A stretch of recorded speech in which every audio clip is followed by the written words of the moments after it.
नमस्कार साथियों, मध्य प्रदेश के समस्त कर्मचारियों अधिकारियों के लिए बहुत ही अच्छी खबर आ रही है। समस्त कर्मचारियों की पदोन्नति को लेकर बड़ी खबर है। मध्य प्रदेश के समस्त कर्मचारी, शिक्षक, अध्यापक इस खबर को पूरा देखें। तो साथियों, आपने अभी तक इस चैनल को सब्सक्राइब नहीं किया है तो उसे कर लें और बेल आइकन को प्रेस करके ऑल पर सेलेक्ट कर लें। इससे हमारे आने वाले सभी महत्वपूर्ण वीडियो का नोटिफिकेशन मिलता रहेगा। तो चलिए साथियों, इसे विस्तार से जान लेते हैं।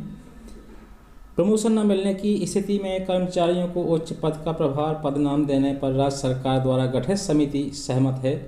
समिति ने उच्च पद का प्रभार दिए जाने संबंधी नीति तैयार कर रिपोर्ट शासन को सौंप दी है, जिसका परीक्षण कर अंतिम फैसला लिया जाना है। प्रदेश में बीते 4 सालों में कर्मचारियों की पदोन्नति पर रोक लगी हुई है। फिलहाल मामला सुप्रीम कोर्ट में लंबित होने से राज्य सरकार कर्मचारियों की पदोन्नति के मामले में कोई फैसला नहीं ले पाई है। इससे अब तक 50,000 से ज़्यादा कर्मचारियों पदोन्नति के रिटायर हो चुके हैं। इस साल यह आंकड़ा बढ़कर 71,000 के करीब हो जाएगा, क्योंकि 2021 में 21,000 कर्मचारियों का रिटायरमेंट है।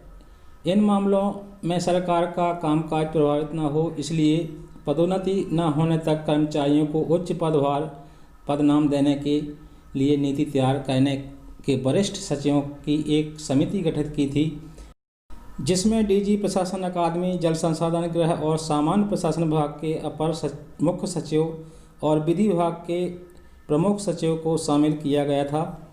इस उच्च स्तरीय समिति द्वारा तैयार की गई नीति सरकार को सौंप दी गई है। समिति द्वारा तैयार की गई नीति में पदोन्नति के मामले का जब तक निराकरण नहीं होता तब तक उच्च पद का प्रभार देने पर सहमति जताई है, क्योंकि जब इस मामले में कोर्ट का फैसला आएगा तो उच्च पद का प्रभार भी इसी के अधीन होगा और कोर्ट के फैसले के अनुसार ही पदोन्नति के मैटर को सुलझाया जा सकेगा। समिति ने यह भी पाया कि चूंकि कर्मचारियों को मिल रहे समयमान वेतनमान के कारण उन्हें उच्च पद का वेतनमान मिल रहा है, इसलिए उन्हें उच्च पद का प्रभार दिए जाने पर अतिरिक्त वित्तीय भार नहीं आएगा। प्रभार समवर्गीय ही हो।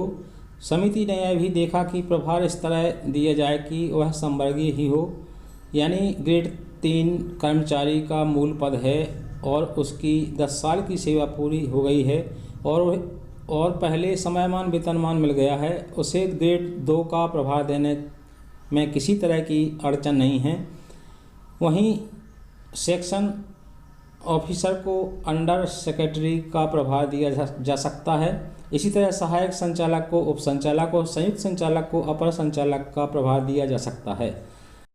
15 दिन में तैयार हुई नीति।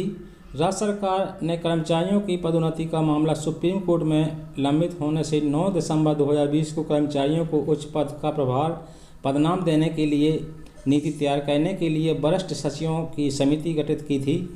इस समिति ने कई दौर में बाद रिपोर्ट तैयार की है। सामान्य प्रशासन विभाग के अपर मुख्य सचिव विनोद कुमार का कहना है कि समिति ने नीति तैयार कर शासन को सौंप दी है। इस पर फैसला आगे शासन को लेना है।